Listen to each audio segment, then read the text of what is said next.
Puji Tuhan, kita akan sama-sama belajar lagi dari kebenaran firman Tuhan.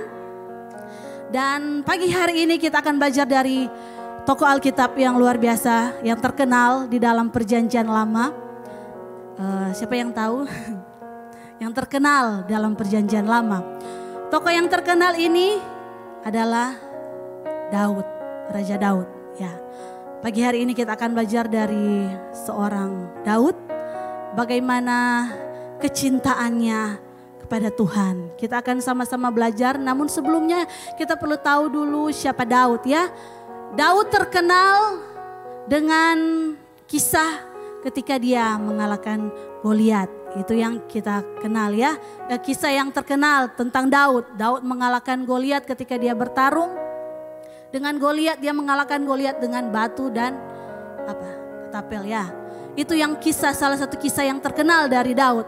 Yang kedua juga Daud terkenal karena dia adalah gembala yang dan dia juga adalah penyair yang menghasilkan mazmur yang tertuang dalam kitab Mazmur. Kita kenal Daud juga dari kitab Mazmur. Dan kita mengenal juga Daud karena Daud terkenal karena kecintaannya akan Tuhan. Kecintaannya akan Tuhan.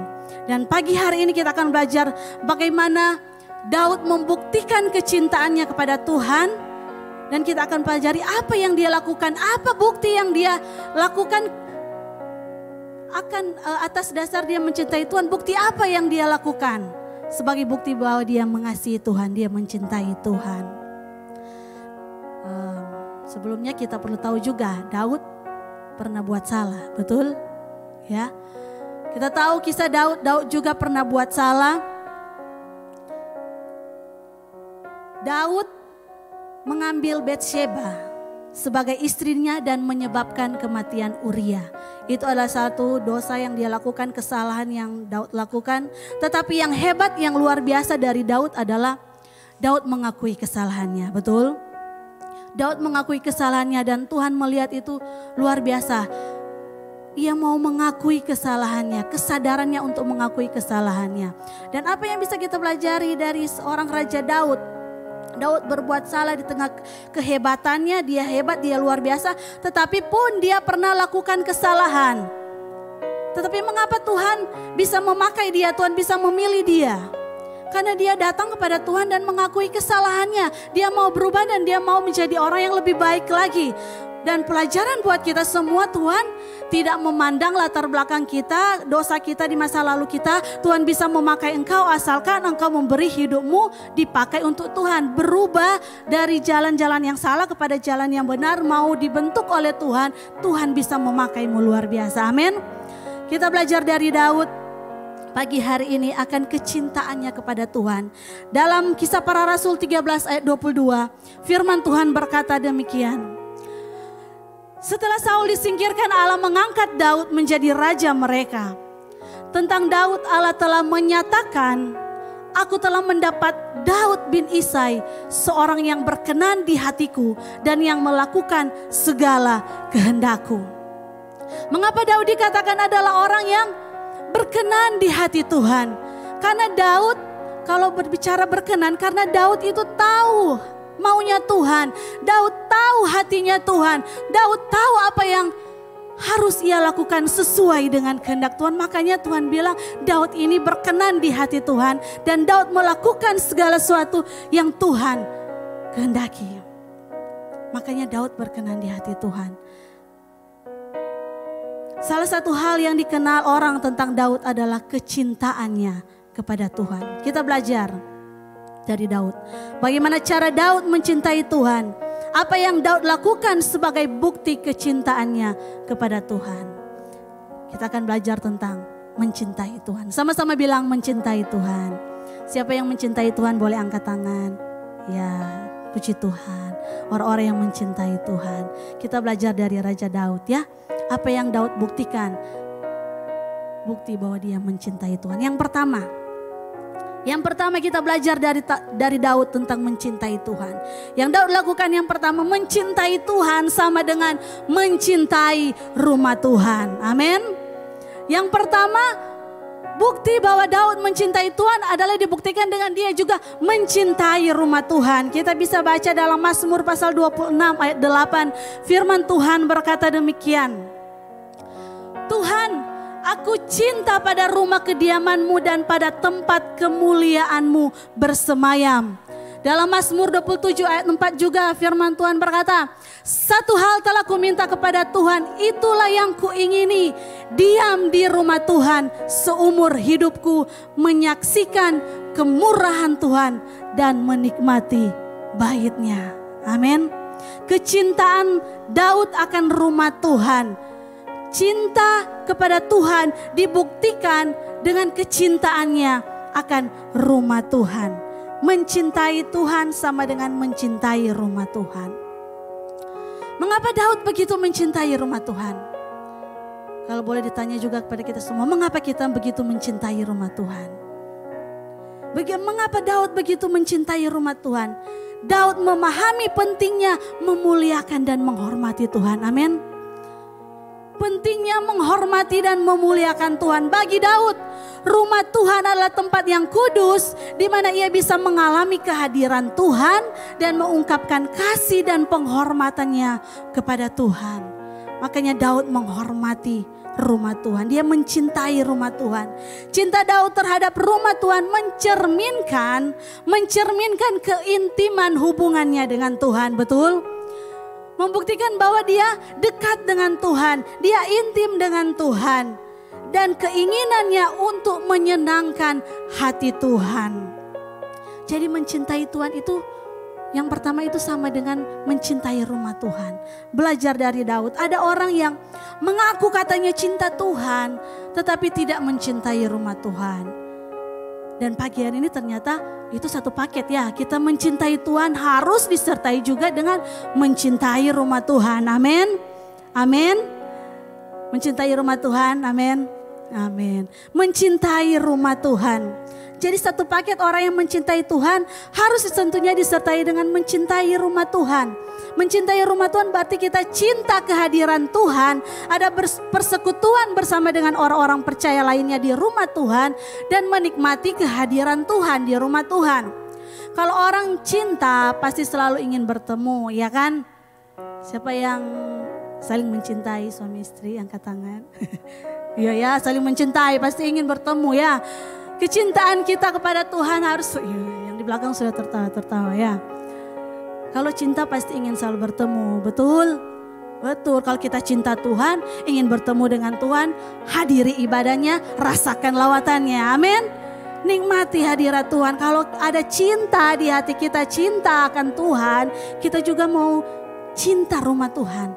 Cinta persekutuan bersama dengan orang percaya. Rasakan hadirat Tuhan, lawatan Tuhan, membangun keintiman dengan Tuhan. Haleluya. Ternyata Bapak Ibu, jemaat yang dikasih Tuhan, mencintai rumah Tuhan ada dampak dari mencintai rumah Tuhan. Yang pertama, mencintai rumah Tuhan itu mendatangkan berkat. Dalam Mazmur 37 ayat 25 dan 26 Daud berkata, dahulu aku muda sekarang telah menjadi tua tetapi tidak pernah kulihat orang benar ditinggalkan atau anak cucunya meminta-minta roti. Tiap hari ia menaruh belas kasihan dan memberi pinjaman dan anak cucunya menjadi berkat. Katakan amin. Janji Tuhan, pemeliharaan Tuhan bagi Daud. Daud merasakan pemeliharaan Tuhan. Daud merasakan bagaimana Tuhan memelihara kehidupannya, anak cucunya diberkati Tuhan. Namun bukan hanya berkat ini saja, di dalam firman Tuhan juga berkata Mazmur 84 ayat 5, dikatakan berbahagialah orang yang diam di rumahmu, yang terus menerus memuji engkau.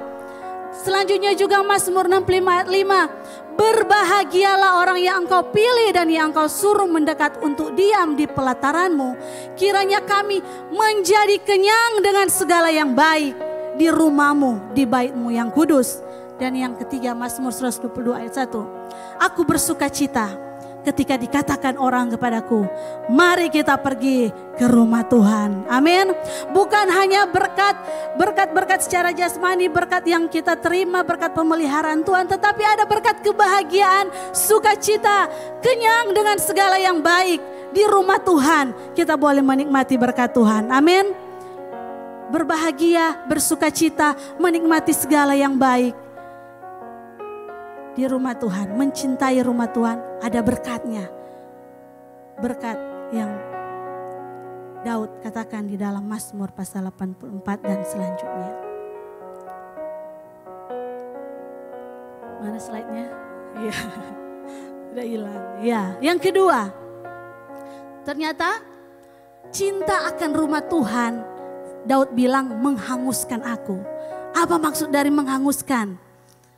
Mazmur 69 ayat 10, sebab cinta untuk rumahmu menghanguskan aku, dan kata-kata yang mencela engkau telah menimpa aku. Apa maksud Daud berkata bahwa cinta akan rumah Tuhan itu menghanguskan aku? Kalau kita baca, kita lihat konteksnya saat itu dari ayat ini. Pada waktu itu Daud, dia dalam keadaan dia dicela, dia dihina karena kecintaannya akan rumah Tuhan. Makanya ayat ini berkata, karena cinta akan rumah Tuhan menghanguskan aku. Ayat ini menggambarkan penderitaan dan kesengsaraan yang dialami Daud. Karena kecintaannya akan rumah Tuhan membuat dia jadi sasaran celaan dan penindasan dari mereka yang mencela Allah. Daud mengalami penderitaan dan menanggung penghinaan. Kalau dalam terjemahan lain, dalam Mazmur pasal 69 ayat 10, terjemahan lain itu, dalam terjemahan ini firman Allah yang hidup, bahasa Indonesia masa kini dan versi mudah dibaca. Dikatakan seperti ini, Mazmur 69 ayat 10. Semangatku bagi Allah dan pekerjaannya membara di dalam diriku. Dan karena aku mementingkan pekerjaanmu, musuh-musuhmu menghina aku sebagaimana mereka menghina engkau. Kalau dalam bahasa Indonesia masa kini diterjemahkan demikian. Semangatku berkobar karena cinta kepada rumahmu. Olok-olokan orang yang menghina engkau menimpa diriku. Kalau dalam versi mudah dibaca diterjemahkan demikian. Kegairahanku akan rumahmu membinasakan aku. Mereka yang menghina engkau juga menghina aku. Jadi dalam keadaan pada waktu itu Daud mengalami hal demikian. Karena kecintaannya kepada rumah Tuhan. Apa pelajarannya buat kita Bapak Ibu? Jemaat yang dikasihi Tuhan. Kadang kita juga karena kecintaan kita kepada Tuhan, mungkin kita mengalami celaan, mungkin kita mengalami celaan dari orang lain. Kenapa mau pergi ibadah hari Minggu? Gitu ya. Adakah yang mengalami demikian? Setia setiap minggu tidak pernah alpa. Ada mungkin yang mencela engkau. Tetapi apa jawabanmu? Apakah engkau tetap teguh? Tetap mencintai rumah Tuhan, dan itulah yang Daud buktikan. Sehingga Daud berkata dalam Mazmur 69 ayat 31, aku akan memuji-muji nama Allah dengan nyanyian, mengagungkan dia dengan nyanyian syukur. Masih dalam Mazmur 69 itu, di akhir-akhir dia berkata, aku akan memuji nama Allah sekalipun ada celaan, ada hinaan yang datang, karena kecintaannya akan rumah Tuhan. Dia tetap memuji Tuhan, dia tetap memuliakan Tuhan dengan nyanyian syukur. Datang beribadah ke rumah Tuhan, kita harus berkorban waktu kita. Tetapi kalau orang cinta kepada Tuhan, dia akan mengorbankan segala sesuatu untuk datang pada Tuhan. Amin. Mencintai rumah Tuhan, mencintai Tuhan sama dengan mencintai rumah Tuhan. Jemaat di tempat ini adalah jemaat yang luar biasa karena sudah membuktikan bahwa orang-orang yang mencintai Tuhan, mencintai rumah Tuhan dengan hadir di rumah Tuhan saat ini. Kasih tepuk tangan buat Tuhan kita. Tuhan kita dahsyat dan luar biasa. Nah, sejarah mencatat, Bapak Ibu jemaat yang dikasih Tuhan, ada orang yang sangat menghormati Tuhan. Ada orang-orang yang sangat menghormati Tuhan dengan cara benar-benar ia menghargai hari untuk ibadah. Salah satunya kita lihat kisah tentang Eric Liddell. Ya, kalau ada yang pernah tahu kisahnya, kalau kita baca kisahnya, Eric Liddell ini adalah seorang pelari, ya. Dia adalah sprinter 100 meter. Jadi dia latihan di tim nasional Inggris. Jadi dia latihan di tim nasional Inggris untuk bertanding 100 meter, ya.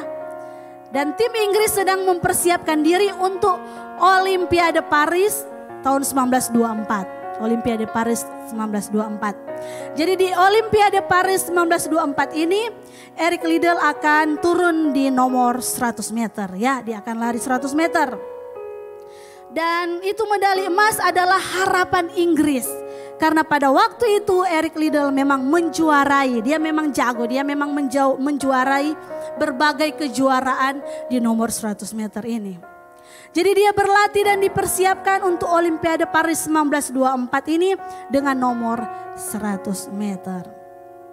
Begitu dia tiba di Olimpiade Paris 1924, keluarlah jadwal Bapak Ibu. Keluarlah jadwal pertandingan nomor 100 meter, lari 100 meter diselenggarakan pada hari Minggu Bapak Ibu. Apa yang terjadi pada waktu itu? Eric Liddell bilang begini, maaf saya tidak bisa bertanding di hari Minggu. Itu harinya saya beribadah. Jadi hari Minggu waktunya saya beribadah. Saya tidak akan bertanding karena hari Minggu itu adalah hari saya beribadah.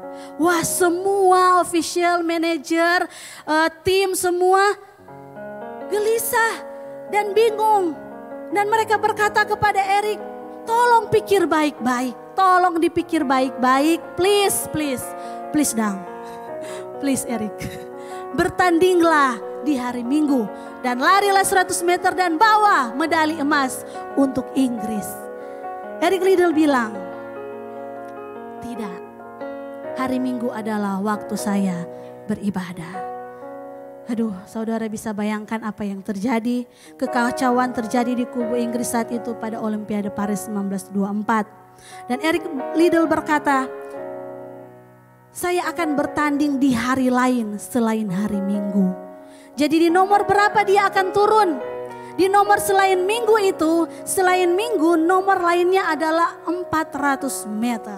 Jadi selain hari Minggu ya, jadi hari Minggu itu jadwal keluar untuk lari 100 meter. Dan di hari lain adalah lari 400 meter, dia pelari 100 meter.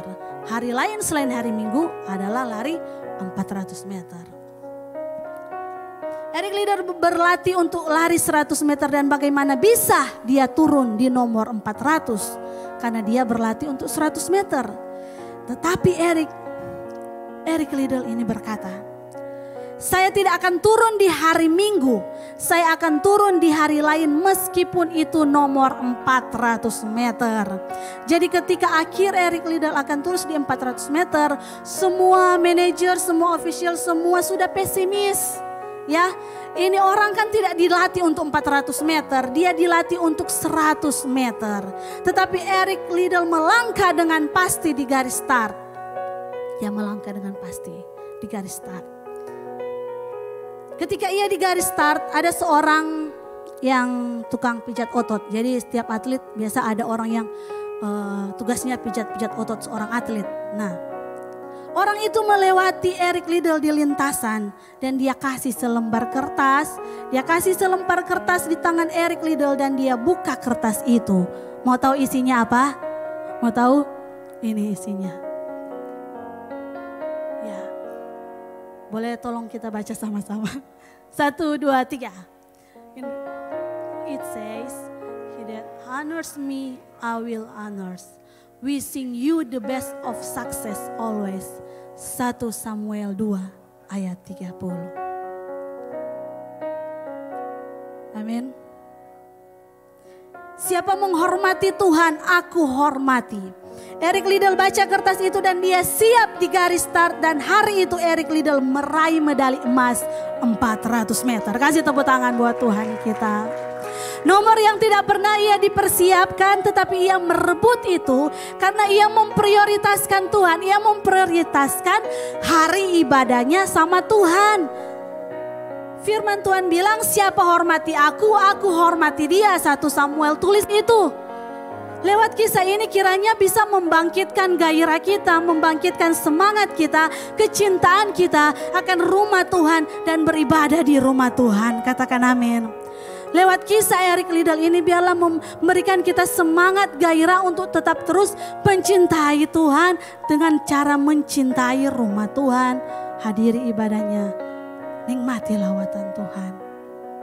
Dan Eric Liddell setelah Paris Olympic 1924 dia berhenti sebagai atlet dan dia menjadi misionaris di tahun 1925. Dia berangkat ke Cina sebagai misionaris. Itu kisah Eric Liddell. Puji Tuhan. Jadi intinya mencintai Tuhan berarti memprioritaskan Tuhan. Amin. Memprioritaskan Tuhan. Dan yang kedua yang bisa kita belajar dari Daud.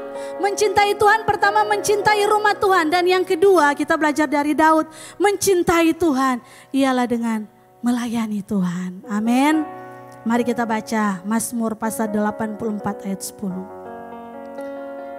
Sebab lebih baik 1 hari di pelataranmu daripada 1000 hari di tempat lain. Lebih baik berdiri di ambang pintu rumah Allahku daripada diam di kemah-kemah orang fasik. Kalau kita lihat kisah ini, apa maksud Daud bilang lebih baik 1 hari di pelataranmu? Pada zaman itu bait suci atau kemah suci dibagi 3 bagian, ya. Pelataran, ruang kudus, ruang maha kudus. Nah, pelataran adalah tempat jemaat, ruang kudus adalah tempat imam berkumpul, dan ruang maha kudus tempat imam kepala dan tabut perjanjian ada di situ. Tetapi sejak Yesus mati di kayu salib, maka kita semua bisa punya hubungan dengan Tuhan langsung. Amin. Nah, tapi kita lihat dulu kisah ini. Apa artinya diam di pelataran? Apa artinya Daud bilang lebih baik 1 hari diam di pelataranmu? Di pelataran Daud bertemu dengan jemaat. Di pelataran ada tempat di mana orang-orang datang mempersiapkan korban bakaran mereka. Jadi di pelataran tempat korban ada di situ, jemaat Tuhan mempersiapkan korban bakaran buat ibadah mereka sama Tuhan. Nah, Daud ada di situ. Dengan kata lain adalah Daud membantu orang lain untuk beribadah sama Tuhan. Itulah pelayanan. Amin. Daud membantu orang lain untuk beribadah sama Tuhan, itulah pelayanan. Melayani, Daud mencintai rumah Tuhan, yaitu dengan dia melayani di pelataran Tuhan. Dia melayani Tuhan, dia membantu orang, dia melayani Tuhan di rumah Tuhan, dia melayani dan dia peduli dengan orang-orang. Mengapa harus melayani? Mengapa mencintai Tuhan itu sama dengan melayani Tuhan? Mengapa cuma Tuhan? Melayani Tuhan. Melayani Tuhan, mencintai Tuhan sama dengan melayani. Karena di rumah Tuhan, Daud belajar melayani Tuhan. Dan pesan buat kita semua, ketika kita melayani Tuhan membuat hidup kita jadi lebih baik. Amin. Dengan melayani harusnya membuat hidup kita semakin hari semakin lebih baik. Itu tujuan kita melayani, kita pelayanan harusnya membuat hidup kita semakin hari semakin lebih baik. Semakin hari semakin meningkatkan diri kita ke arah yang lebih baik. Semakin hari hidup kita menjadi lebih baik dan menyenangkan hati Tuhan tentunya. Nah, itu yang Daud lakukan. Daud melayani Tuhan. Melayani Tuhan, dia membantu orang-orang dan melayani Tuhan juga. Melayani Tuhan. Mengapa melayani Tuhan membuat kita jadi lebih baik? Karena melayani Tuhan kita bisa belajar untuk rendah hati, betul. Kita bisa belajar untuk peduli dengan orang lain. Kita bisa belajar untuk mengutamakan kepentingan orang lain. Dengan melayani banyak hal yang bisa kita pelajari. Tentunya membuat hidup kita semakin lebih baik. Sama-sama bilang lebih baik.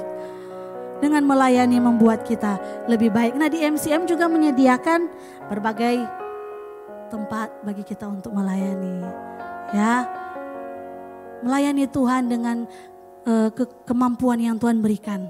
Setiap karunia talenta yang Tuhan berikan, pakai untuk melayani Tuhan sehingga hidupmu semakin hari semakin lebih baik. Amin. Amin. Yang ketiga, yang terakhir ya. Oke, yang ketiga, mencintai Tuhan. Ya, mencintai Tuhan sama dengan memberi. Sama-sama bilang memberi. Ya, memberi sebagai bentuk kecintaan sama Tuhan. 1 Tawarik 29 ayat 3. Mari kita baca sama-sama. Kita baca sama-sama firman Tuhan ini. 3, 2, 1. Lagi pula oleh karena cintaku kepada rumah Allahku, maka sebagai tambahan pada segala yang telah kusediakan bagi rumah kudus, aku dengan ini memberikan kepada rumah Allahku dari emas dan perak kepunyaanku sendiri. Jadi Daud mencintai Tuhan dibuktikan dengan dia memberi. Memberi, mengapa kita memberi untuk rumah Tuhan? Mengapa kita di gereja kita harus belajar untuk memberi? Memberi bukan cuma soal uang yang harus kita beri, tetapi waktu kita, tenaga kita, pikiran, segala sesuatu yang ada pada kita. Kepunyaanku sendiri, Daud bilang, segala sesuatu yang ada padamu, beri untuk Tuhan. Amin.